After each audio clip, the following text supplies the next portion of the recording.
समस्त को मो नमस्कार मु दीप्ति आपण मानक स्वागत करुच्ची मो यूट्यूब चैनल डीएस आंबिशन को 22/9/2025 रे मान्यवर हाईकोर्ट इसी रिस्ट्रक्चर कौन निर्देशनामा जारी करा जायथिला तो जहाँ को बेस करी वर्तमान मिशन शक्ति विभाग तरफ जारी करा जायछि चिठी। तो प्रकृत में 22/9/2025 रे जो राय दि जायथिला ताहा इसी सपोर्ट रे थिला ना इसी सपोर्ट रे नथिला ता आज वीडियो रे मु आपण मानक सहित आलोचना करिवि। आशा करूछि आपण माने शेष जाय मोर ए वीडियो सह जोड़ी रहिबे।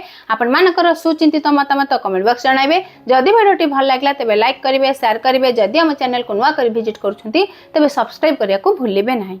22/1/2025 रे जो इसी मानकर रिस्ट्रक्चर नहीं गाइडलाइन प्रस्तुत कराइथिला सही गाइडलाइन को बेस करी केउंझर गायत्री फेडरेशन ही केस फाइल कर यहाँ को आधार करी मान्यवर हाईकोर्ट निर्देशक्रमे सारा ओडिशा रे जो रिस्ट्रक्चर प्रोसेस चालू रहिथिला तो ताहाको बंद करा जाय। किंतु 3/9/2025 रे जो सुनानी करा जायथिला तो सही सुनानी अनुसार जो माने एथिरे संश्लिष्ट अछंती अर्थात केस करछंती तो सही इंस्टीट्यूशन को छाड़ला पर अन्य स्थान रे निश्चित भाबे रिस्ट्रक्चर प्रोसेस आरंभ हेबा जहां मान्यवर हाईकोर्ट निर्देश देथिले। यहाँ को आधार करी मिशन शक्ति विभाग तरफ पुनः गाइडलाइन जारी करागला। जो गाइडलाइन को आधार करी सारा ओडिशा रे 8/9/2025 रु पुनः रिस्ट्रक्चर प्रोसेस आरंभ करा जायथिला। किंतु सेमानकर जो पॉइंट ऊपर केस करा जायथिला ताहाको कोनोसी क्षेत्र रे मध्य परिमार्जित करा जाय नथिला जेहेतु तार सुनानी वर्तमान होई नथिला।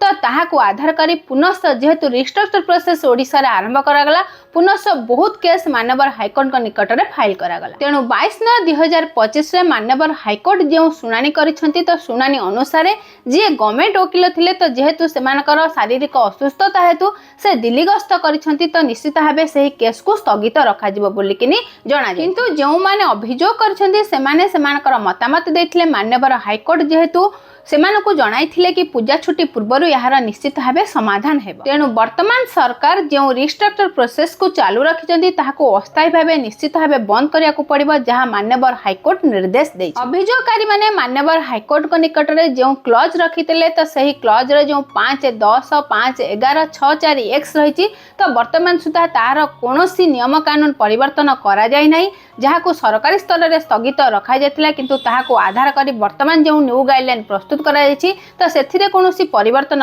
करा न जाय जेहेतु रिस्ट्रक्चर प्रोसेस को चालू रखा जायछि। तेणु याहाको निश्चित भाबे आगामी दिन में स्थगित रखा जिवो बोली मान्यवर हाईकोर्ट निर्देश देछि। जेहेतु वर्तमान पूजा छुट्टी चालू रहिबा सेथिलागी नेक्स्ट सुनानी अक्टोबर 13/2025 रे करा जिवो तो से पर्यंत निश्चित भाबे वर्तमान फील्ड लेवल रे एही रोटेशन प्रोसेस को स्थगित रखा जाय। याहाको आधार करी मिशन शक्ति विभाग तरफ जारी करा जायछि चिट्ठी। तो चिट्ठी अनुसार मान्यवर हाईकोर्ट जो निर्देश देइछन्ती से निर्देश को सेथिरे संश्लिष्ट करा जायछि ताहाको आधार करी फील्ड लेवल रे जो कार्यक्रम करा जिवो सेही अनुसार करा जिवो बोली चिट्ठी रे उल्लेख। तो 13/10/2025 रे प्रकृत रे इसी स्ट्रक्चर नै मान्यवर हाईकोर्ट कोन निर्देशनामा जारी रखिबे तो याहाको जानिबा लागि निश्चित भाबे आम चैनल डीएस आंबिशन से जोड़ी होई रहंतु। समस्त को मो तरफ आम चैनल तरफ बहुत बहुत धन्यवाद।